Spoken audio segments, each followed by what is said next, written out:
Hey everyone, my name is Yograj Sikka. I am student of Center for Global Education at Chitkara University in collaboration with Deakin University, Australia. So, today I am demonstrating my task 4.3D of which is Advanced Object Relational Mapping of SIT 331, which is full stack development secure backend application. So basically in this task we had to improve the robot controller API by adding the entity framework core, which before we had done the ORM using the manual working of the by making the ADOs in the task 4.2c. But in this task we are making the entity frameworks which automatically runs the SQL commands to the database and change the command over there. So the main flow of our project is just controller, then interfaces, then in EF classes, robot context, and the PostgreSQL database over there. So this point is that the controller still depends on the interfaces, not directly on the EF classes, so that they will be having a loose coupling between them. So this means I can switch between ADO.NET to the entity framework core, which is the more advanced version of the object relational mapping. Let's discuss the task sheet. So this is our task sheets. According to this we had to build the same task with 4.2c. We had to follow the dependency inversion principles over there and create common interfaces for data access over there. So as you can see, we had to do some similar things like we did in the task 4.2. Just the difference, we had to add the implementation using the entity framework core. So the learning goal here is to understand advanced ORM technology. ORM stand for here for the operational relational mapping, as given in the task sheet as well. So in simple words, it allows database tables to be represented as normal C# objects to them, so that we can change the objects with the help of C#. We do not have to use the SQL or some other language like structured query language over there. So it will generate SQL query automatically from C# code as well. So this task sheet also says that the user entity framework core, which is the full ORM library, unlike ADO.NET or the smaller fast member approach from the previous task we had done. So another important requirement is that the task uses the database first approach over there. That means the database already exists first, and then EF generates the context and model mapping from the database. So this explains code first, model first, database first, and says the database first is used here because it keeps the database design separate from the application code over there. So basically we had to submit various things like text, robot command, EF, map, EF, robot command, context.cs, EF report, etc. So that this task sheet also says that project must compile and run without any runtime errors in it, and then generate EF SQL command with the collection collected in a report and submitted on the on track as well. So let's discuss the structure, how this folder is made up of. So I will show you the structure. So basically this is my structure. On the top of the structure you will see the controllers, in which there are two controllers, map controller first and the robot command controller, which is the second. After that just below the controllers you can see the models. There are map.cs and robot command.cs. After that you can see the object, and after that you can see the persistence layer, in which there are various files like database helper, extension method, imap data access, irobot, which are interfaces classes, then ADOs, then EFs. ADOs are still here because I'm using the older folder for this task, so that will you can ignore this for, because we had already discussed in the previous task, which is our 4.2c. So in this task we are going to purely discuss about the EF, which is our entity framework core. We will only discuss that, and the robot context.ch, what will be the changes from the previous task to this task. We will discuss all the things here. So now let's discuss about the controller first. So this is our map controller. So for example, firstly let's discuss robot command controller here.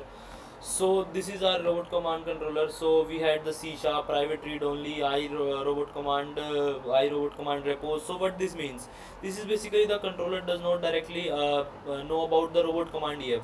So for knowing that we are connecting each one of them, so that it will be connected and give you the comment like I need something that can handle robot command data, and then constructor receives the then constructor receives the data, and ASP.NET Core gives the actual implementation, actually using the dependency injection over here.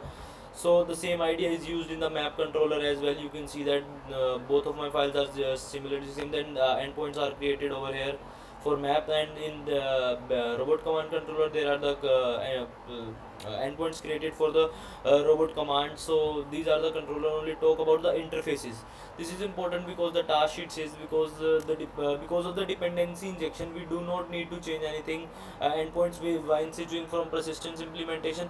So this is very important thing. If you notice that thing, that we do not have to change any endpoints here in the controller, because the controllers endpoints are still same. If you are using the ADO.NET, or we are using the execution method, any other method, or if we are using the entity framework, the endpoints still remain same. This is the most important thing you had to notice about it. This is with the help of loose coupling we had done before. So this will make a huge difference in our task and our project. So then let's discuss the interface classes as well. So firstly let's discuss iRobotCommand.cs. So this is the interface class defines all the robot operations here. So these are the operations made by the robot. So these are the discussed here and the shown here, like C sharp, we had shown there get robot command, get robot command by ID, get move command, add robot command, update robot command, delete robot command, etc. So similarly IMAP data access was also a similar class in which there are the various endpoints like get map, get map by ID, get square map, get add map, update map, delete map, etc. So these are the interfaces, like these are like a contract. It says the what method must exist, but it does not say how they are implemented over there, because there is no logic in these files. Logics are there in the entity framework core files. Just here we are doing the contract or telling that these are the operations which are performing in our different tasks or different variables over there. So now let's discuss about the model explanation. Let's firstly discuss robot command.cs. So this represents one row form from the robot command table. It contains properties like text, ID, name, description, imove command, create date, modify date, etc. So ID is the primary key here, name is the command name, description explain the command, tells I is move command is the boolean we had used, which tells whether the command moves the robot or not. Create date and modify date are stored timestamps over there.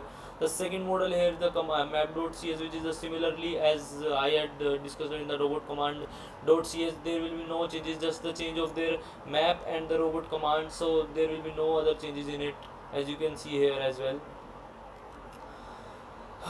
So now let's move on to the robot context.cs file, which is very important in this. So as you can see, robot command is the bridge between, it is the bridge between C sharp code and the PostgreSQL database. It contains DB set properties like you can see here. So this is the DB set DB context properties. So this will be given over there. So this is my perfect task sheet. So EF core understand that it should be query the robot command table. So when I write this command context dot maps dot toList, EF queries the map table over there fully. The on configuring method configures the PostgreSQL using the on configure things we had given over there. So here we had showed our password, our database name, username, everything will be shown over here, as you can see as well. So after that there is another thing we had done in it. This is mapping is important because C sharp using a Pascal case name is move command, but the database may use the lower case as well, name like is move command. There will be no issue in that. The task sheet always also requires the EF logging, so that we can have what SQL if EF generates logging can be enabled log 2 and enable sensitive data logging over there as well. So let's discuss the robot command EF. So this is my robot command EF. So there are various things like firstly we had implemented the class over there using the C sharp iRobot command data access that uses the private read only robot context. After that this context is used to talk the database. After that there are various things to get all the robot command over here. Then similarly for the map as well, this will find the one command by ID. If does not exist, it returns the null option. The another option will filter out the movement and various changes over there. So for update, the method first finds the existing command, change its property, and save changes with the help of save changes function. It is making the changes over there. For delete, similar thing kind of thing is going over there using the save commands, save changes. So the robot command EF perform full CRUD operation, which is our create, retrieve, update, and deletion over there. So similarly, map.ef is doing the same work as it is doing by the robot command ef, so no need to discuss about that. Let's directly go to the program.cs over there. So this is my program.cs. Each and everything will be discussed over here. So when a controller get the ASP.NET, it gives the robot command ef. When a controller asks for IMAP data access ASP.NET, it gives the map ef. The older ADO.NET and repository registration can remain commented out here. You can see as well, because I'm using the same folder.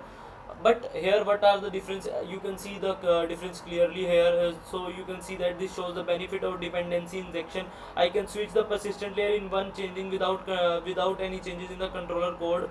So after that I had generated the ef report in the text format, which will be giving the all the SQL generated by the ef code. This is very important because ef hides SQL injection over there, SQL generation from us.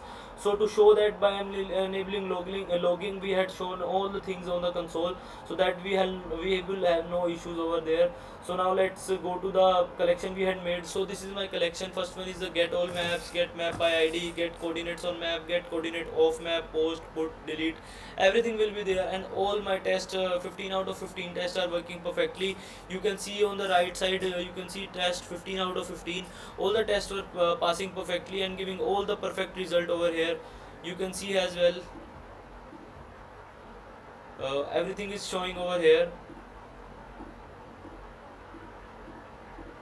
So as you can see, everything is working perfectly. So thank you, have a nice day.